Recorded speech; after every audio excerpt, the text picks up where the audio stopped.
Hey guys, Lord Naren White here, the Holy Ghost, the one true God, back with you with the next video in my series reading Frankenstein by Mary Shelley. Without further ado, returning to Frankenstein as read by Lord Naren White.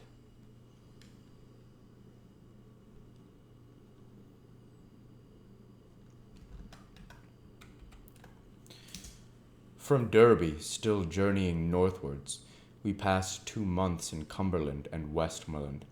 I could now almost fancy myself among the Swiss mountains. The little patches of snow which yet lingered on the northern sides of the mountains, the lakes and the dashing of the rocky streams were all familiar yet dear sights to me. Here we made some acquaintances, who almost contrived to cheat me into happiness. The delight of Clerval was proportionally greater than mine. His mind expanded in the company of the men of talent, and he found in his own nature greater capacities and resources than he could have imagined to have possessed while he associated with his inferiors. "I could pass my life there," said he to me, "and among these mountains I should scarcely regret the Switzerland and the Rhine." But he found that a traveller's life is one that includes much pain amidst its enjoyments. His feelings are forever on the stretch, and when he begins to sink into repose, he finds himself obliged to quit that on which he rests in pleasure for something new, which again engages his attention, and which also he forsakes for other novelties. We had scarcely visited the various lakes of Cumberland and Westmoreland, and conceived an affection for some of the inhabitants, when the period of our appointment when our Scotch friend approached, and we left them to travel on. For my own part, I was not sorry. I had now neglected my promise for some time, and I feared the effects of the Damon's disappointment. He might remain in Switzerland, and wreak his vengeance on my relatives. The idea pursued me and tormented me at every moment, from which I might otherwise have snatched repose and peace. I waited for my letters with feverish impatience. If they were delayed, I was miserable and overcome by 1,000 fears. When they arrived, and I saw the superscription of Elizabeth or my father, I hardly dared to read and ascertain my fate. Sometimes I thought that the fiend followed me, and might expedite my remissness by murdering my companion.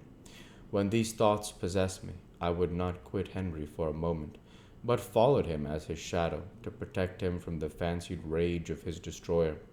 I felt as if I had committed some great crime, the consciousness of which haunted me. I was guiltless, but I had indeed drawn down a horrible curse upon my head, as mortal as that of crime. I visited Edinburgh with languid eyes and mind, and yet that city might have interested the most unfortunate being. Clerval did not like it so well as Oxford, for the antiquity of the latter city was more pleasing to him. But the beauty and regularity of the new town of Edinburgh, its romantic castle and its environs, the most delightful in the world, Arthur's Seat, St. Bernard's Well, and the Pentland Hills compensated him for the change and filled him with cheerfulness and admiration.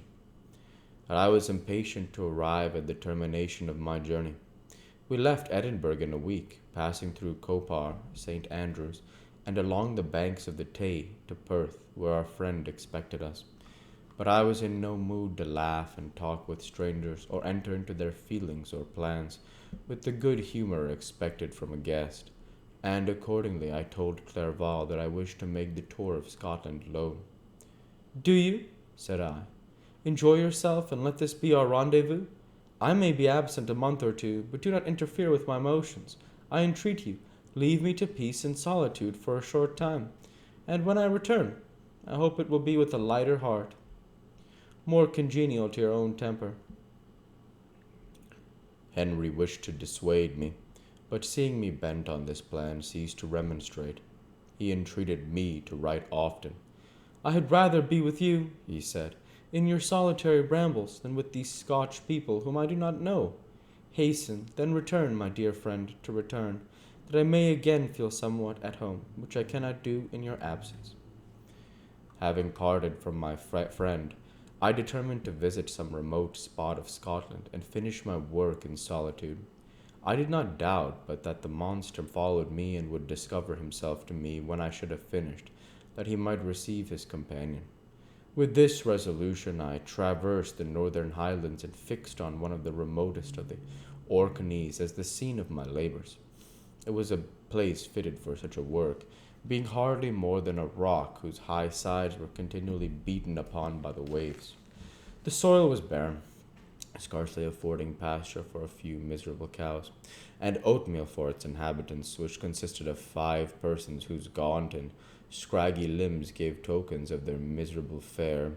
Vegetables and bread, when they indulged in such luxuries, and even fresh water, was to be procured from the mainland, which was about 5 miles distant. On the whole island there were but 3 miserable huts, and one of these vacant when I arrived. This I hired. It contained but 2 rooms, and these exhibited all the squalidness of the most miserable penury. The thatch had fallen in, the walls were unplastered, and the doors was off its hinges. I ordered it to be repaired, brought some furniture, and took possession, an incident which would doubtless have occasioned some surprise had not all the senses of the cottagers been benumbed by want and squalid poverty.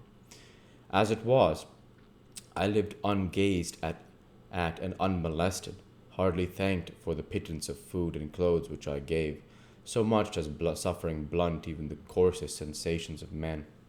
In this retreat I devoted the morning to labor, but in the evening, when the weather permitted, I walked on the stony bench of the sea to listen to the waves as they roared and dashed at my feet. It was a monotonous yet ever-changing scene. I thought of Switzerland. It was far different from this desolate and appalling landscape. Its hills are covered with vines, and its cottages are scattered thickly in the plains.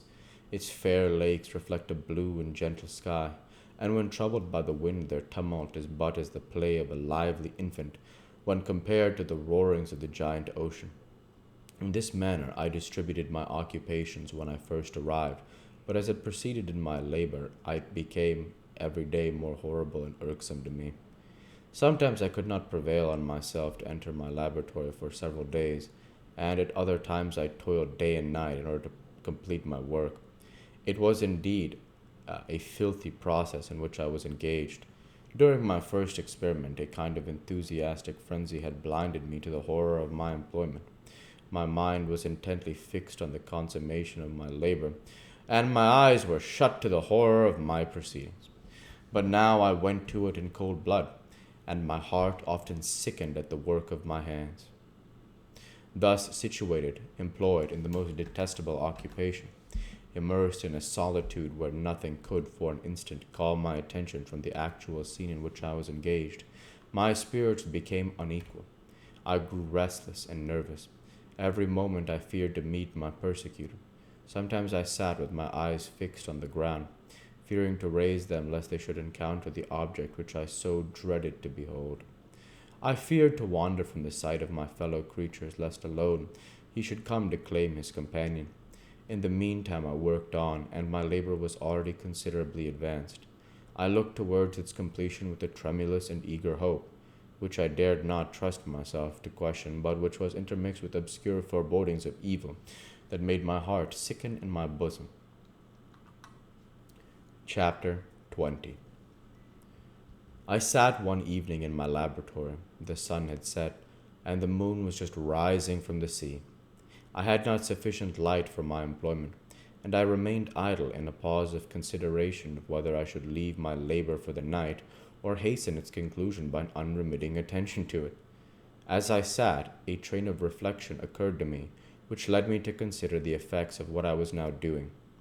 3 years before, I was engaged in the same manner, and had created a fiend whose unparalleled barbarity had desolated my heart, and filled it forever with the bitterest remorse. I was now about to form another being of whose dispositions I was alike ignorant. She might become 10,000 times more malignant than her mate, and delight, for its own sake, in murder and wretchedness. We'll go ahead and stop there for this week. As usual, I want to say thank you for watching, and I hope you enjoyed. Please like, comment, and subscribe, as it greatly helps the channel. Light be with you all. Take care, and thanks again.